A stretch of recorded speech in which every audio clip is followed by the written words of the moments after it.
Today what we are going to discuss is about one more recovery scheme, that is shadow paging scheme, and then we move on to file organization. Okay. Let me share my screen and then we can discuss further.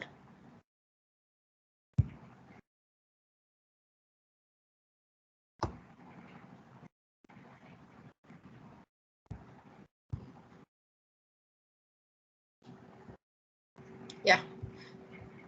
Are you able to view my screen, students? Yes, ma'am. Yeah. So here in case of shadow paging, so already we have just seen in start a short about this shadow paging technique and during the implementation of durability and atomicity in databases. Okay. Simply what we need to maintain is old and new copies of the databases, and whenever there is an update, we have to create a new copy, and whatever the modification we need to do in the new copy of the database. Once the transaction commits, then the new copy becomes the old copy of the database and the process repeats. Okay. So that is the basic idea behind shadow paging.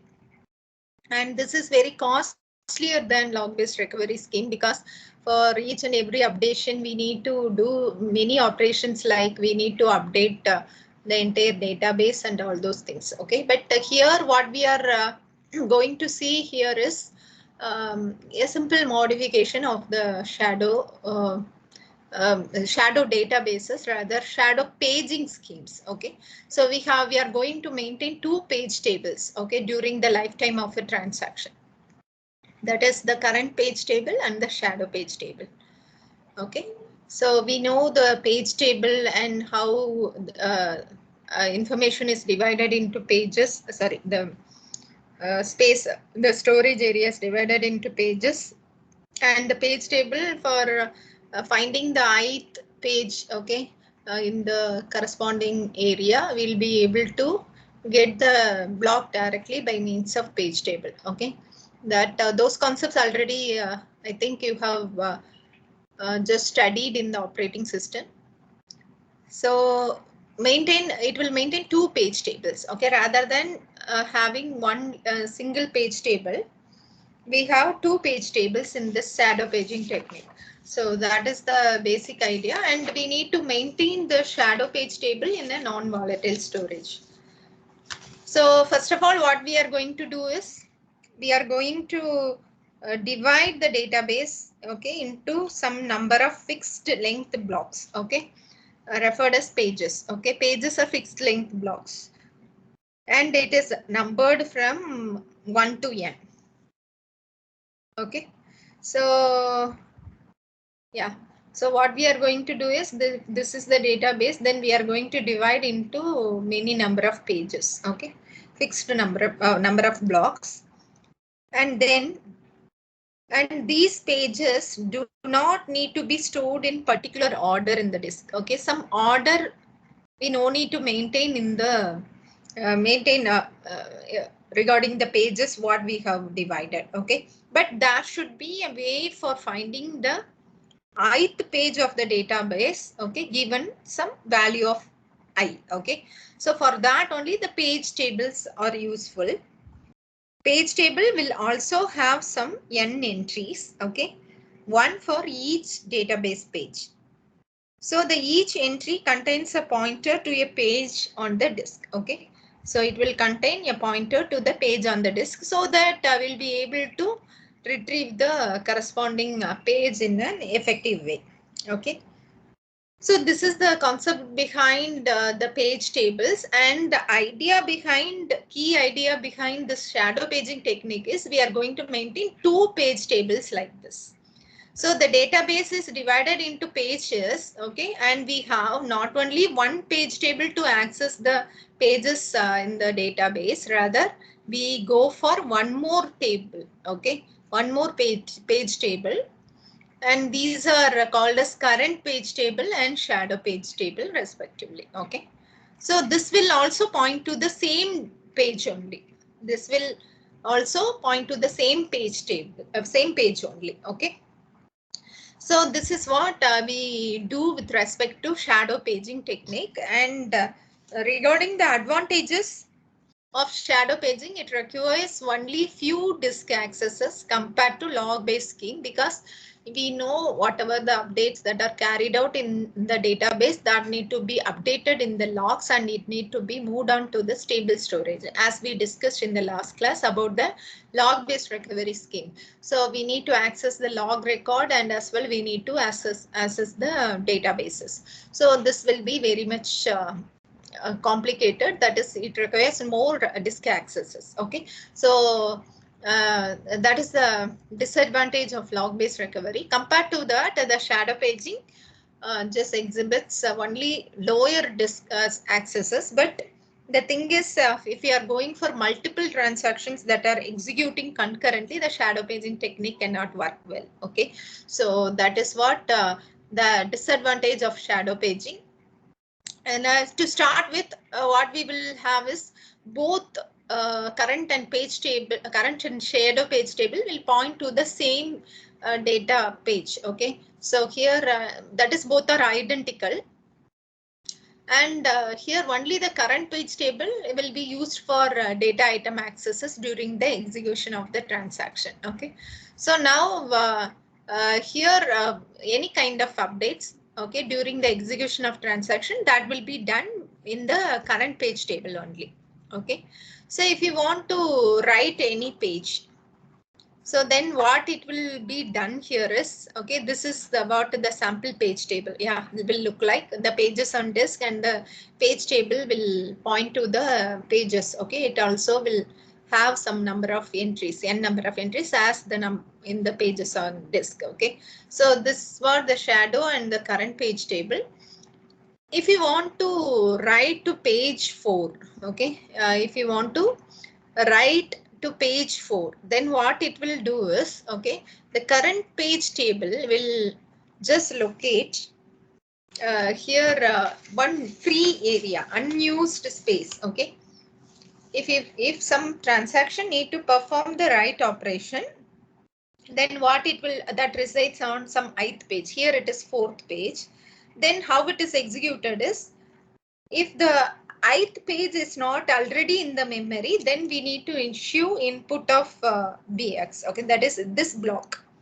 This block is not in the main memory. Then we need to move that block to the main memory. Every operation will be done in the main memory only. So which operation will be used here is input of b4. Okay, here will be issued, so that it will be moved on to the main memory. Okay, and if this is the first write performed on the, this is the first write performed on the corresponding page by this transaction, if it is the first write, okay, the system will modify the current page table like this. Okay, it will find some unused space in the disk. So here you can see, until this we have the entries that are pointed out. Okay, so only what entry we are going to modify here is the 4th page we are going to modify. Okay, the remaining entries are same for both the shadow and current page table. Now the 4th page we are going to modify. How it can be modified is, it will find out some unused space in the disk, and once it finds, it deletes the page from the list of free pages, because from the free pages list only it is taking this unused space. So here it will delete that entry from the free list. Okay, and after that it modifies the current page table, so that ith entry points to the new page. Current page table, the ith entry, that is the 4th page, will point to the new page. Okay, and it will assign the value of this the corresponding transactions value. Okay, that is this block value. Okay, to the block in the buffer page, that is in the main memory. So this is what the what for any kind of updation by the transaction, the shadow current page table is modified. Okay, so the old page table will remain same. So here the shadow page table should be kept in some non-volatile storage, so that if there is any kind of crash, okay, that may occur in the system will be able to recover from the failure. So now here this is the condition where transaction is in operation. Okay, so here some write is performed, and then we have moved that value to the updated value, moved the page to the updated value in the current page table. Now when we have to move on, okay, that is whenever the transaction commits, okay, whenever the transaction commits, then what we need to do here is we need to just we need to convert the current page table to the shadow page table. Okay, so here whenever the transaction commits, we need to move the current page table to the shadow page table. So this is what it is done, okay, with respect to the shadow paging technique. And here you can see there are some overhead, okay, that is carried out with respect to commit operation of the transaction. What are all the overheads? So what are all the overheads to commit a transaction? So now what we need to do is we need to, whatever the buffer pages that are modified in the main memory by the transaction need to be output to the disk first of all. So this is the buffer page that is modified. Fourth page is modified. Okay, so fourth we need to that is here in the this page will be moved on to the main memory by means of input of b4, right? So in main memory only this page gets modified, and this should be reflected back in this page, in this space. Okay, so the we need to ensure that all the buffer pages that is in the main memory, that is buffer pages in the main memory that has been changed, okay, by the transaction or output to the disk. So this is the first thing we need to do whenever the transaction gets committed. Okay, and next what we need to do is we need to output the current page table, this current page table to the disk, because this is the updated this is a table which contains the updated information. So this current page table need to be just output to the disk. Okay, and then one more thing also we need to do, this is the second step, and one more thing we need to do, we need to output the address of the current page table to the fixed location in stable storage containing the address of the shadow page table. So we need to modify the address of the current page table to the shadow page table. Now, because since the transaction has committed, this is the old copy of the database for the newer transaction. So for that, we need to update the address of the current page table to the shadow page table, which was been earlier in the stable storage. Okay, so these are all the overheads that that is required for commit operation of any transaction. Okay, so first of all we need to flush all the buffer pages to the disk, then the current page table to the disk, and also we need to update the address of the current page table instead of the shadow page table. Okay, these are all the things we need to do with respect to the shadow paging scheme. Okay, so now with respect to the drawbacks of shadow paging, what are all the drawbacks?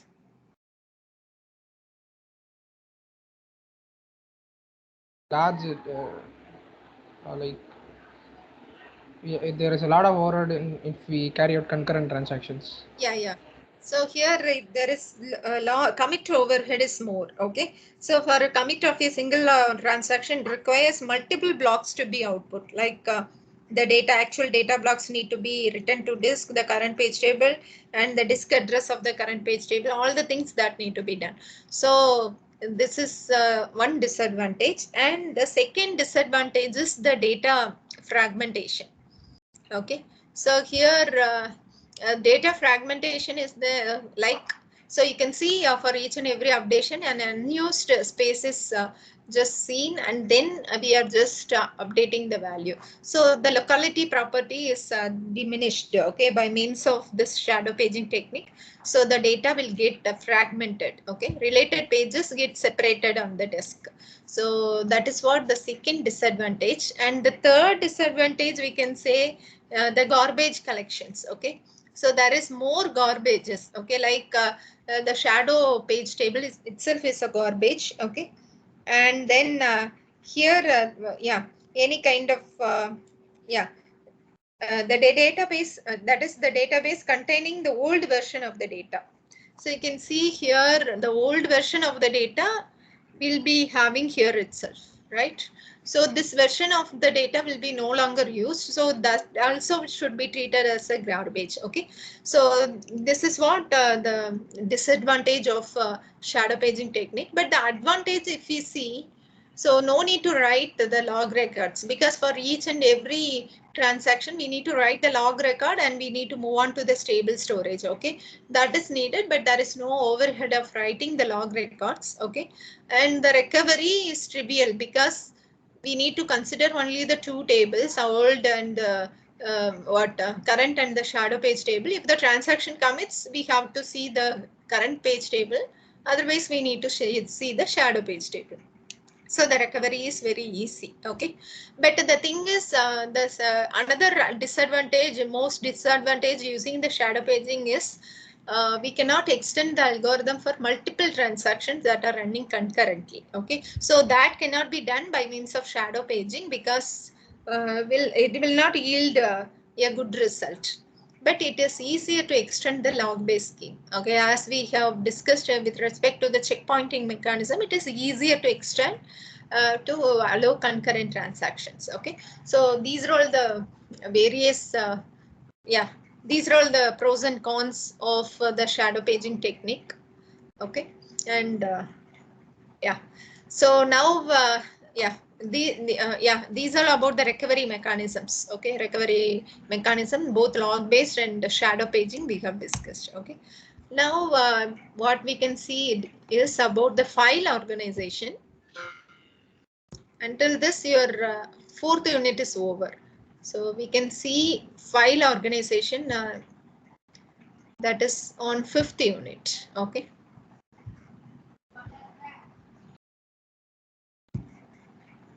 And for your assignment, till shadow paging will be there. Okay, you just move on, just look after the numerical problems on till shadow paging technique. Okay. So now we can see about file organization.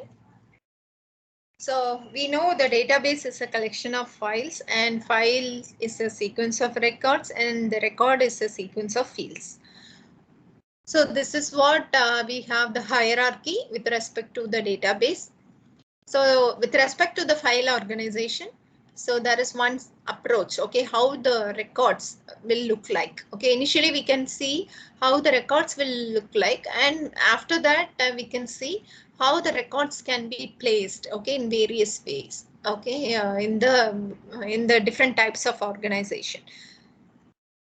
Okay, so one approach, a simple approach, what we can have here is we can assume that the record size is fixed. Okay, there is a fixed size of records only, and also each file will have the record of one particular type only. Okay, for example, numerical value or character value. So like that, each file has records of one particular type only. Okay, and different files, if you are, or you different types of files can be used for different relation. So if we use like this, then definitely it is very easy to implement, because we are considering only fixed length records, and we are assuming that each records are of same type. Okay, and different files can be used for different relation. So under this assumption, okay, we consider the fixed length records and how it can be stored, that we can see right now, and we can see the variable length records in the variable length records after fixed length record. Okay, so first of all, regarding the fixed length records, okay, it is a very simple approach. So how the record is placed is, we can store the record I starting from byte n into I minus 1. Here n is the size of each record, what size we have fixed. So 5 is the size, okay, 5 bytes or something, what we are fixing out. Okay, so where n is the size of each record. So like that, we can store each and every record like this. Okay, here the record is access is very simple. but the record may cross blocks. Cross blocks in the sense, normally what we will do is the database, what we have is it will be partitioned into certain blocks, right? So blocks may be different from the record size. So if we expect that some say for example block size is somewhat it is 16, okay, and the record size is 5. So how three records can be placed in one block, and then remaining, so what we have 1 byte of information that will be stored in the record 0, okay, in the corresponding block, okay, and then we move on to storing the remaining remaining bytes in the next block, right? Okay, this is block 1 and this is block 2. Record 0, 1, 2. Here 3 will be placed in both block B1 and block 2. Okay, so like that, here the record access is simple, but the record may cross the blocks. So here, if we are not allowing the records to cross block boundaries, then what we have a scenario is until the record 2 only it can be placed in block 1, and that is full sized block, what record only will can be placed in the block. So like that also we can have some modification, that is we no need to allow the records to cross block boundaries. So that also we can that modification also we can have. So the simple approach, this is a typical example of account relation. Account is a record. We have 3 fields: account number, branch name, and balance. And you can see we are so totally here a character. So 10, 22. So for real, okay, how much it will be occupied? 22, 32, 8 bytes. Okay. So totally 40 bytes will be needed for each and every record. Okay. So like that, we can have a fixed length records also. But the problem here is, okay, the deletion and as well as some records will cross block boundaries, as I have mentioned. So what are all the problems with respect to deletion? So here in case of deletion, we need to maintain a scenario. Otherwise, it will be very much tough for moving the data back and forth in the file, corresponding file. Okay, it is difficult to just delete a record from this structure. Here, how it is done is, okay. Yeah. So here, yeah. So when a record is deleted, what we can do is we could move the record. Okay, that yeah, yeah. If you want to delete, say for example, yeah, record 2 is deleted over here. That is the Mianis. This record needs to be deleted. How we can do? What are the possibilities? Okay, we can have is we have to move the other records, okay, down the record to one step ahead. Okay, so that is one possibility for moving. That is, we need to move the record 3 to record 2, so that we can maintain the locality property. Okay, 4 to 3. So like that, we have to move each and every record to the deleted position. Okay, one step ahead. Okay, such kind of things we can do. So that is one possibility, but it may involve more disk accesses. Okay, record to deleted, then all records need to be moved. Okay, so that will incur more overhead. So the other way of doing is we can just move the final record in the deleted records position. Okay, so that is another possibility. The locality properties somewhat we cannot have, but anyhow we can just yeah. Um, the free space, okay, will be better occupied by means of placing the record, last record, to the free records. Okay, so that is another possibility. And the third possibility what we can have is we can maintain a header. Okay, we can maintain a header that just maintains the information about the deleted records. That means here the header will point to the first record that has been deleted, and the record 1 will have the next record that has been deleted. So, and like that it will go on. Okay. So here you can see the header points to the first record and the first record points to the fourth record and fourth to sixth. Okay. So this contains the free list. Okay. So this header contains the free list, and if we want to add any kind of data, the free list will be checked out for free spaces, and then we can add the corresponding record. Okay, so this is very good efficient representation. We can reuse the space for normal attributes. Okay, no so like that we can just utilize the deleted records efficiently by this approach. So this is what the with respect to the fixed length records. Okay, and so now we go for the variable length records. So variable length records, as we have discussed in the fixed length records, variable length records arise in database because of several reasons that is mentioned here. Here what we do is for storage of multiple record types. Okay, if you want to store multiple record types in a file, then obviously we need to go for variable length records. And also if we need to record types that allow variable lengths for one or more fields. Okay, record types that allow variable lengths for one or more fields. Within that record itself, there will be more fields. So in such a scenario, okay, for that fields, for the different records, we are having different fields. Then we expect that variable length records will be there.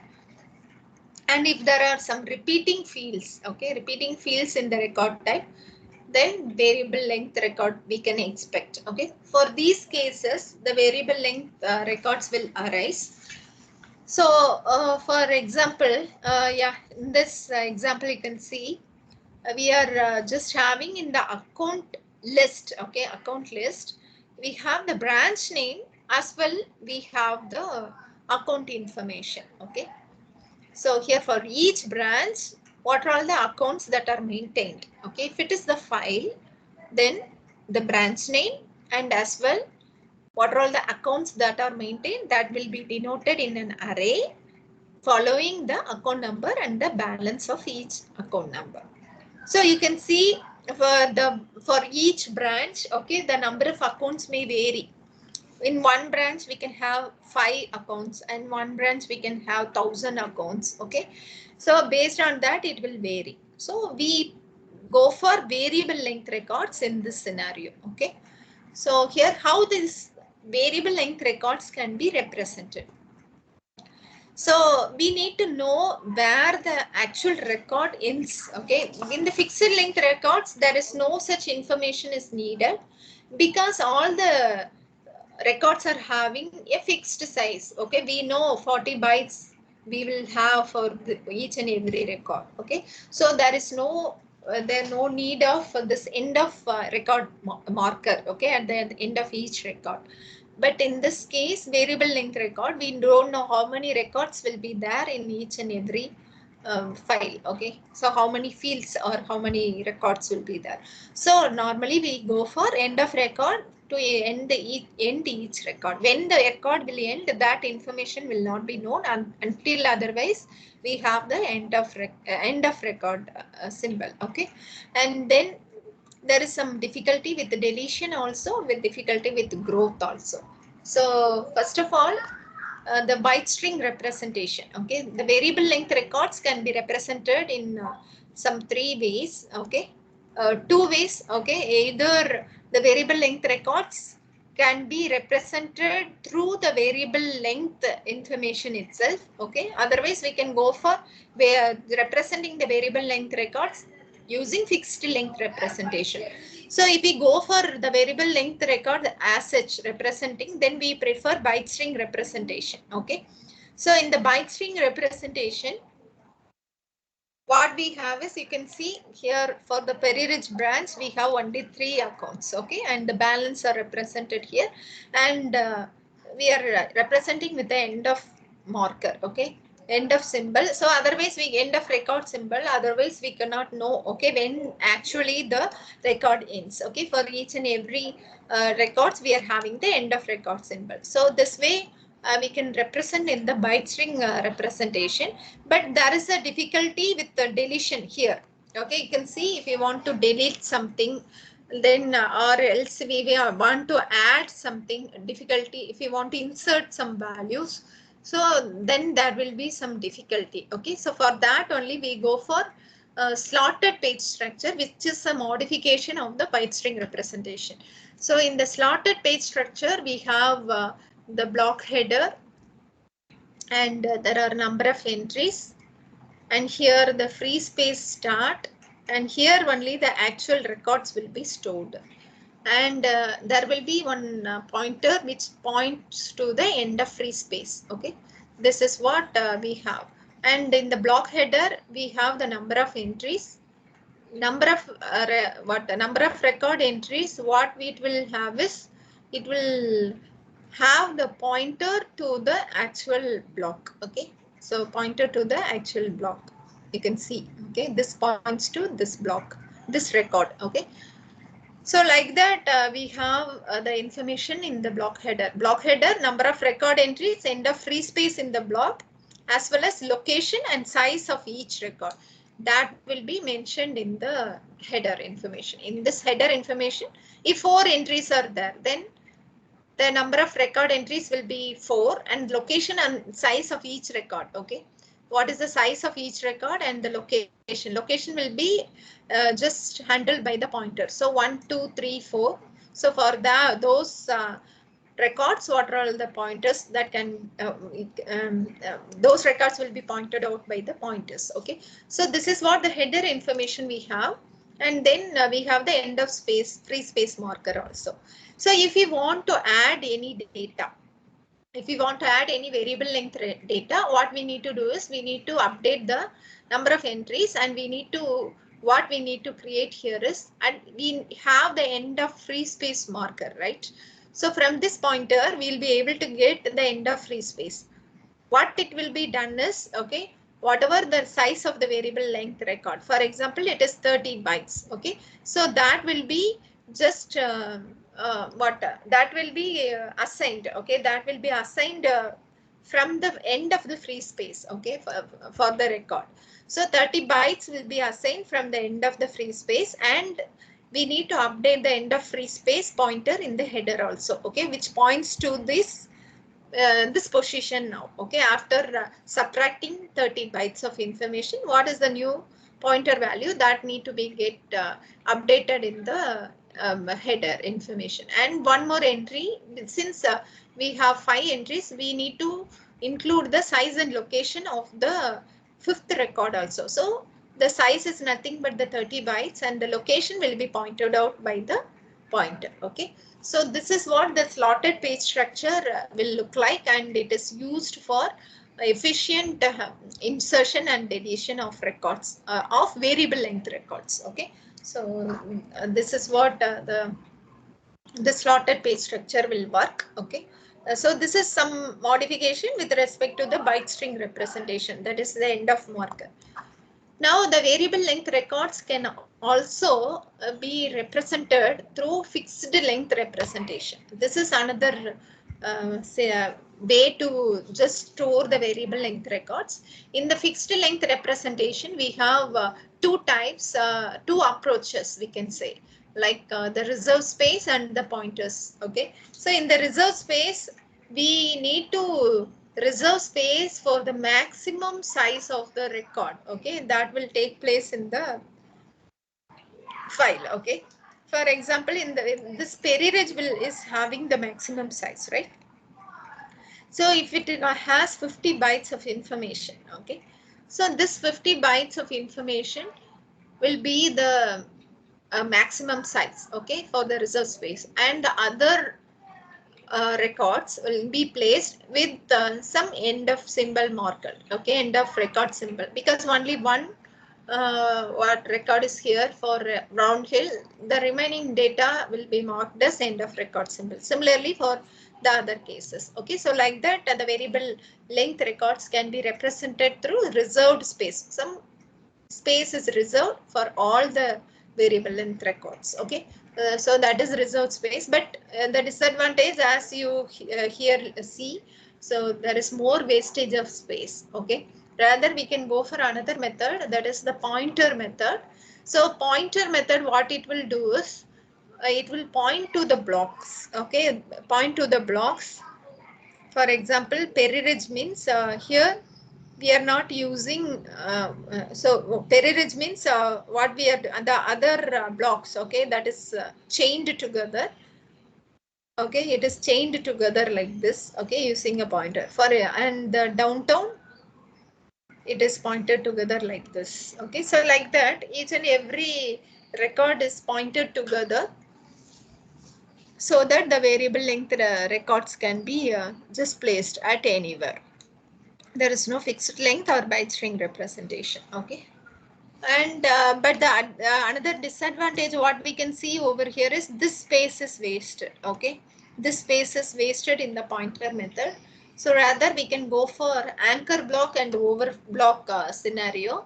In the anchor block we have only the first records of chain, and the overflow block we have the remaining records. Okay, if you are having such kind of scenario, so that what this extra space, okay, what we have with respect to the pointer method can be reduced. So these are all the various ways in which the fixed length records and the variable length records can be represented. So this is what the various types of records, and now we can see how the records can be organized in the files. Okay, either it may be a fixed length record or it may be a variable length record. How it can be organized in file organization. Okay, so that only we are going to see right now. And the organization of records in files, we go for three types or four types as it is mentioned. First of all, it is a heap file organization, then sequential file organization, hashing, and then clustering file organization. Okay, in the heap file organization, a record can be placed anywhere in the file. Whenever there is a file, whenever there is a place, then the heap file organization will place anywhere in the file. Normally, where it will be placed is at the end of the file. Okay, when end of the file, it will be placed. For inserting a new record, okay, what it will do is the last disk block of the file is copied to the buffer. Okay, we need to move that disk block. Okay, whatever the block, okay, last disk block data, that will be copied to the copied to the buffer, and the new record will be added, and then the block will be written back to the disk. Okay, so the address of the last file block is kept in the file header. So in the file header, we will be getting the last block of information, last file block. Okay, so that we'll be able to just insert any record further. So this is what inserting a new record will be done with respect to the heap file organization. And searching for a record. Okay, here how it will be searched is, it is a linear search only. We need to go for start from the initial initial place to the end. Okay, until the block is just retrieved. So searching is done like that. And for deleting a record, so we need to find the block, okay, where it is located. We need to copy the block into the buffer, and we have to delete the record in the buffer because all the operations will be done in the buffer. Once it is done, we have to rewrite the block back to the disk. Okay, so this way only we can delete the corresponding block, but this will leave some unused spaces, okay, in the disk block. Wherever we are going to delete, that will become as an unused space in the disk block. Okay, rather going for doing this, okay, we can also go for another method, that is we can have a deletion marker or some extra bit of information, byte or bit of information.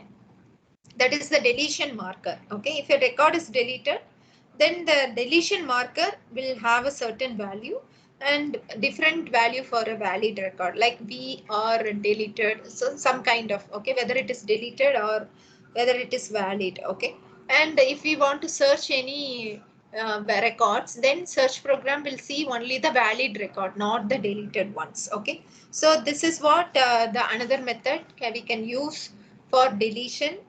And this heap file organization requires reorganization, because even if you are deleting uh, in the it will left over some unused spaces. Similarly, another method, deletion marker, if I am having, since simply only the deletion marker will be added. Okay, here, so normally it will left over some unused spaces. We need to reorganize the files so that these a free list will be moved on to some continuous values, and the normal file will contain the actual records. Okay, so like that, it requires reorganization so that the file blocks will be accessed consecutively. Okay, so here yeah, so here so and the heap file organization, we can just use either spanned or unspanned organization also. Spanned organization means it will the record will cross the block boundaries. That means, as I have mentioned, if we are having some 40 bytes of the information, and only the 10 bytes can be stored at the end and the remaining 30 bytes in the next block, so that is called a spanned file organization. And unspanned means it will not allow to cross the block boundaries. Okay, so either spanned or unspanned organization can be used for heap file organization. Okay, so this is what about the heap file organization. Now, with respect to sequential file organization, the main drawback with heap file organization is searching the corresponding record. We need to go for some linear search only.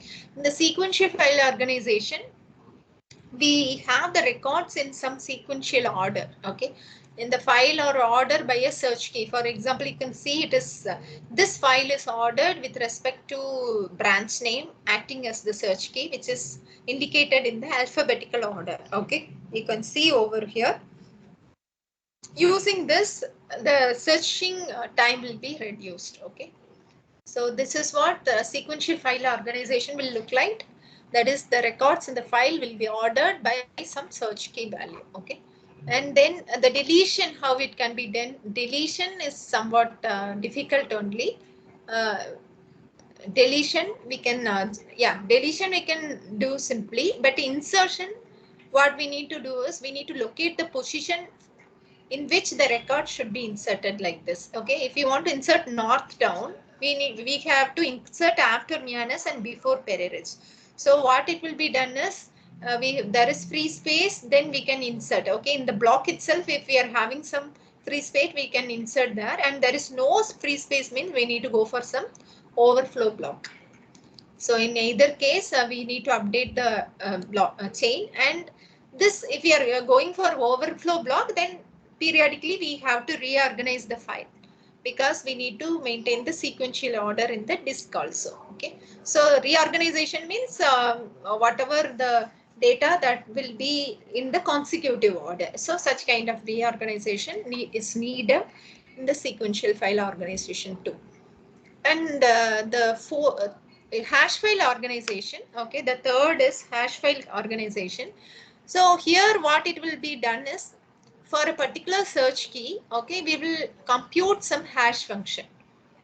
Okay, so for example, if we have the account number like this, okay, and A102, a hash function may be very simple, like we can add the individual digits and we can determine in which block we need to place the corresponding record. So here, suppose I'm having some 5 blocks, okay, to be placed. So here I'm going to determine by using the search key value. Hash function is simply finding the sum then mod 5. Okay, so that I'm going to do, and then I'm going to place. So 1 plus 0 plus 2, it is 3. 3 mod 5, it is 3. Okay, so the corresponding block will be placed in the third, corresponding record will be placed in the third block. Similarly, A305, it is 8 mod 5. Okay, so which is 3. So again it will be placed in the third. Here this is also 8. Okay, anyhow, so this is 2, so it will be placed in second block, and this one 6 mod 5, it will be placed in first block. So like that, some hash function it is designed so that we can place the record according to the hash function. Okay, so this is what the hash file organization will work. Okay, and finally, the clustering file organization. The motivation behind clustering file organization is we have to store some related records on the same block so that it can minimize the IO. So if the related records are placed in different blocks, we need to go for read and write for one block, and then we need to go for the next block to access. Okay, if it cross multiple boundaries, also the same case only. For reading and writing, we need to access, we need to go for more accesses for reading and writing. So that is what we have. Okay, with respect to uh, crossing the block boundaries also, and also the related records that are placed in different blocks. If it is placed in different blocks, then more overhead will be there. Reading and writing, we need to have more overhead. Okay, so that is what the idea behind clustering file are. Related records are stored so in a single block itself, so that a single block access can be useful for accessing the particular data. So if we feel that the customer and depositor relation, okay, so if it can be stored in a single file, a single block. Okay, if we want to go for such queries like involving a depositor natural join of customer, it is frequently accessed, then what it will we can do is that better the depositor and customer records can be placed in a single block itself, so that we'll be able to join this in a reduced amount of time. Okay, but it is very much bad if the query is only for customer. Okay, and this one will obviously result in variable size records only, because we are having different size blocks. Okay, different size record from different relations, so it will obviously result in variable size records only. Okay, so here this will be some biased thing, that is it will be useful for only some certain application. So based on that application, if it is more frequently occurring, then we can prefer clustering file organization. So the depositor relation and the customer relation we are having. So we can combine both relation in a clustering file structure like this, so that if we perform the join operation on customer and depositor, it will be in a single block and it can be easily accessed. Okay, so that is the basic idea behind the clustering file organization. Okay, so if you want to go for pointer chains, so that can also be done, so that we'll be able to know next which record will be there in the clustering file organization. So for that the pointer chains are used. Okay, so these are about the file organizations. Yeah, so this is somewhat theoretical only. Okay, anyhow, you can go through that, how it is done and all those things. Okay, problems will also be asked. Okay, under this. Okay, fine. Okay, students, yeah, we Ma'am, can see, yeah, you upload the PPTs yeah, so I we will can prepare. upload today. Okay, I will upload today. Okay, Thank you. yeah. So tomorrow we can see about the indexing and hashing techniques. Okay. Uh, okay, thank you, students. Thank you. Thank you.